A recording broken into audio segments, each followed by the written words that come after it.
Santo Padre vai dar então início à audiência, que irá introduzir com a saudação litúrgica e o sinal da cruz. Vamos então nos preparar para acolher a sua palavra e receber a sua bênção. Em nome do Padre, do Filho e do Espírito Santo. Amen. A pace sia com voi. E con il tuo spirito. Teremos agora a leitura em várias línguas Dal libro del do livro do Deuteronômio, é o capítulo 4, versículos 32 a 35. Do reconhecimento daquilo que eles fizeram. Vamos à leitura então, Padre Bruno Lins. Desde o dia em que Deus criou o homem na terra, pergunta se houve jamais uma coisa tão extraordinária como esta, e se jamais se ouviu coisa semelhante. Houve, porventura, um povo que, como tu, tem ouvido a voz de Deus falando do seio do fogo, sem perder a vida? Algum Deus tentou jamais escolher para si uma nação no meio de outra, por meio de provas e de sinais, de prodígios e de guerras, como o Senhor vosso Deus fez por vós no Egito, diante de vossos olhos? Tu foste testemunha de tudo isso, para que reconheças que o Senhor é Deus e que não há outro fora dele. Palavra do Senhor. Vamos então agora acompanhar a reflexão que nos dá o Santo Padre na sua catequese de hoje, a catequese, a terceira sobre os mandamentos. Hoje o Papa centraliza a sua atenção. O amor de Deus precede a lei e dá sentido a ela.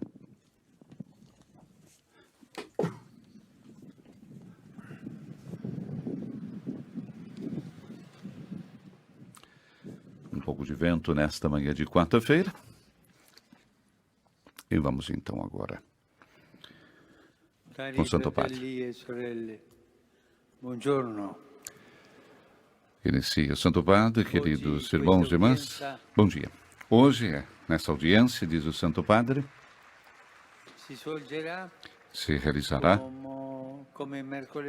como na última quarta-feira, na sala Paulo VI, estão tantos e tantos enfermos, para preservá-los do calor, porque talvez estariam mais cômodos. Estão ali. Mas eles seguirão a audiência através dos telões e nós com eles. Não existem duas audiências. Vamos salutar então os enfermos que estão na sala Paulo VI.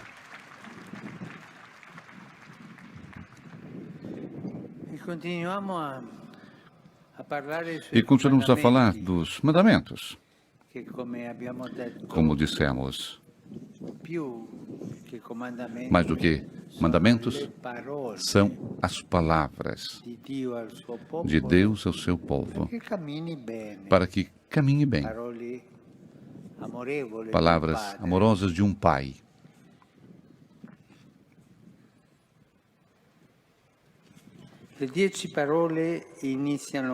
As 10 palavras iniciam assim: Eu sou o Senhor teu Deus, que te fiz sair do Egito, da condição de servos. Esse início pareceria estranho às leis verdadeiras e próprias que seguem, mas não é assim, porque essa proclamação que Deus faz de si e da libertação. Por que essa proclamação? Porque se chega ao Monte Sinai depois de ter atravessado o Mar Vermelho. O Deus de Israel antes salva, depois pede confiança.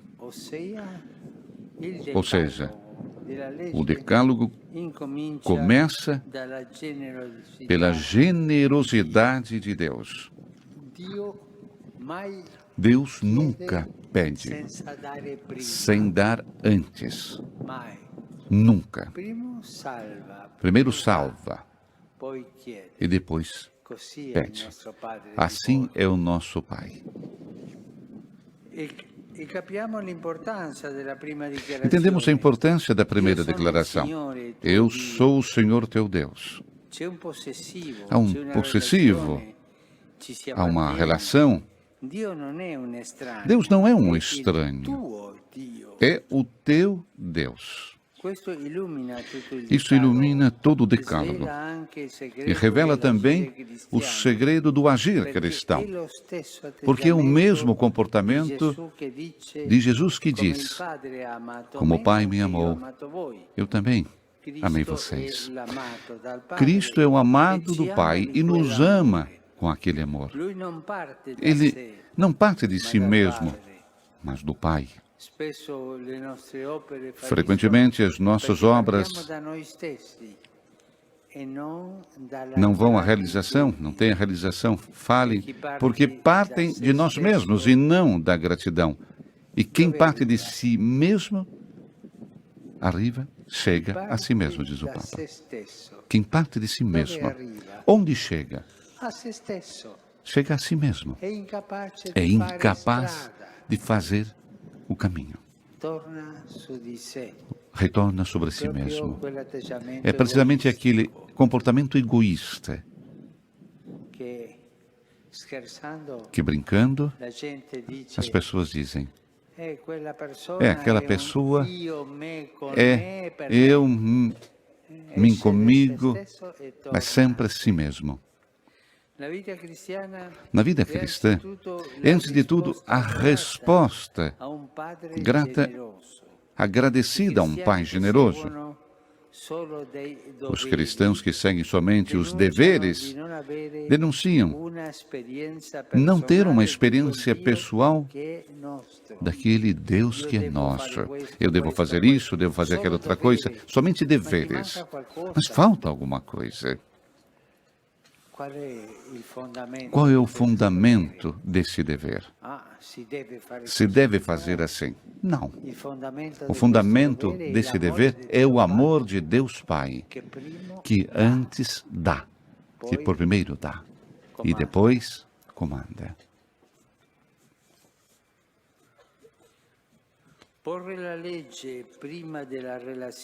Pôr a lei antes da relação não ajuda o caminho de fé.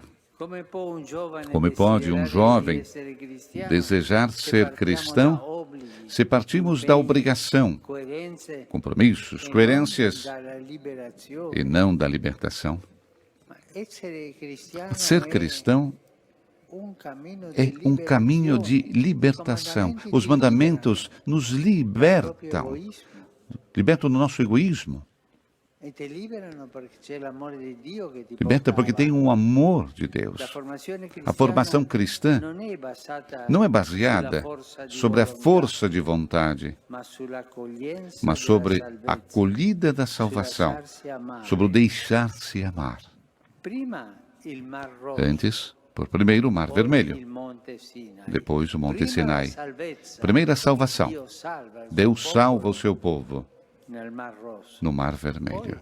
Depois, no Monte Sinai, diz o que deve fazer. Mas aquele povo sabe que essas coisas faz, porque foi salvo por um Pai que ama. A gratidão é algo característico do coração visitado pelo Espírito Santo. Para obedecer a Deus é necessário, antes de tudo, recordar os seus benefícios. Diz São Basílio: quem não deixa cair no oblio tais benefícios se orienta em direção à boa virtude, em direção a toda obra de justiça. Mas para onde nos leva tudo isso? A fazer exercício de memória. Quantas coisas bonitas Deus fez por cada um de nós. Quanto é generoso o nosso Pai Celeste. Mas agora, eu gostaria de propor a vocês um pequeno exercício, em silêncio, todos, mas cada um responda no seu coração.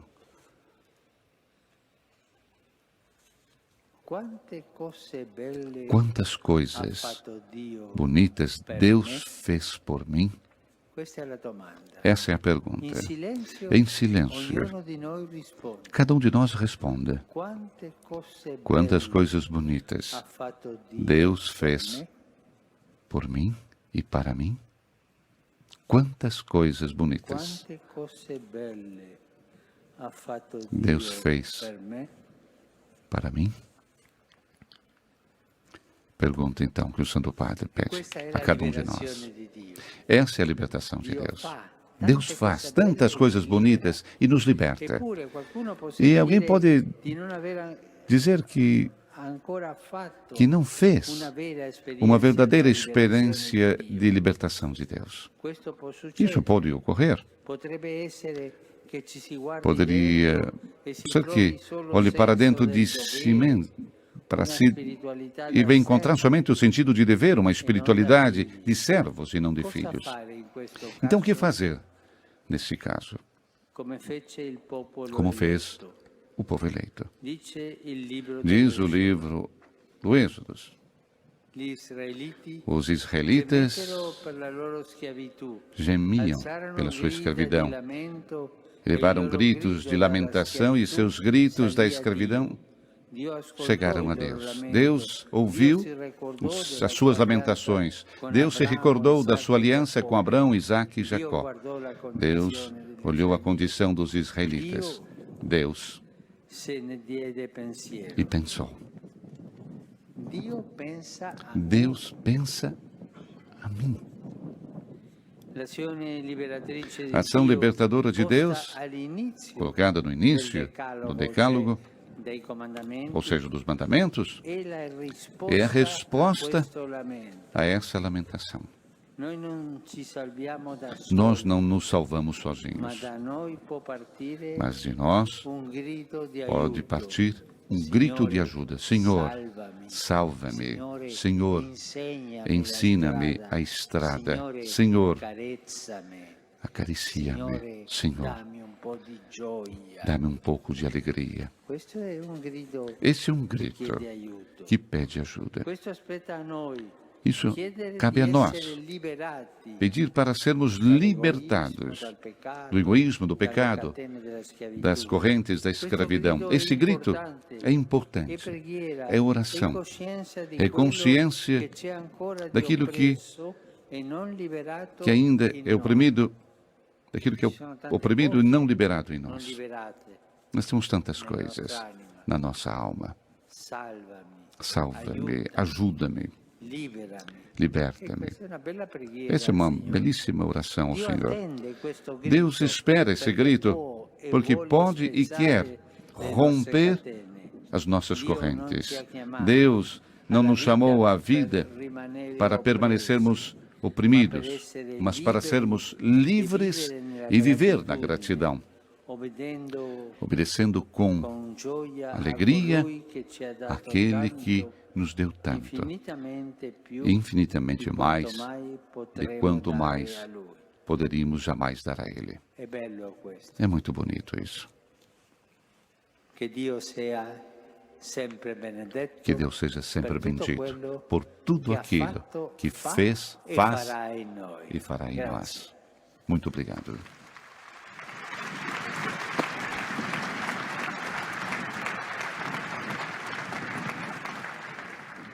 Conclui assim Papa Francisco a sua catequese desta quarta-feira, 27 de junho. Vamos rezar o Pai Nosso com o Papa Francisco, vamos cantar em latim e receber a bênção apostólica do Papa Francisco. Qui es in celis, sanctificetur nomen tuum, adveniat regnum tuum, fiat voluntas tua, sicut in cielo et in terra. Panem nostrum quotidianum da nobis hodie, et dimite nobis debita nostra, sicut et nos dimitimus debitoribus nostris, et ne nos inducas in tentatione, sed libera nos a malo. Dominum Hoviscum, et cum spiritu tuo, sit nomen Domini benedictum, ex hoc nunc et usque in saeculum, aiutorium nostrum in nomine Domini. qui feci celum et terram. Benedicat vos, omnipotens Deus, Pater, Filius et Spiritus Sanctus. Amen.